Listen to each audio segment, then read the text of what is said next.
Dalawang low-pressure area ang binabantayan po sa loob at labas ng Philippine Area of Responsibility. Huling namataan ng Pag-asa ang unang LPA, 1,155 kilometers east-northeast ng extreme northern Luzon. Ang ikalawang LPA naman ay nasa 2,810 kilometers silangan ng Eastern Visayas at nasa labas ng PAR.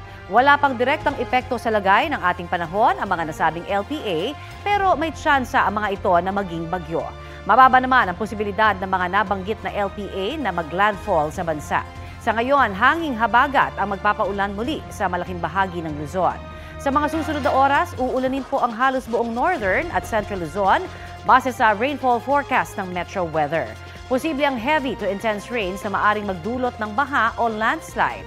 Asahan din po ang ulan sa ilang panig ng southern Luzon kasama ang Metro Manila, Visayas at Mindanao. Nakataas po ngayon ang thunderstorm advisory dito sa NCR, Tarlac, Pampanga, Nueva Ecija, Batangas, Bulacan, Rizal, Quezon at sa ilang panig ng Zambales, Bataan, Cavite at Laguna. Tatagal ang thunderstorm advisory hanggang 10:30 ngayong umaga. Kapuso, para sa mga maiinit na balita, mag-subscribe sa GMA Integrated News sa YouTube. Sa mga kapuso naman abroad, subaybayan nyo kami sa GMA Pinoy TV at sa www.gmanews.tv.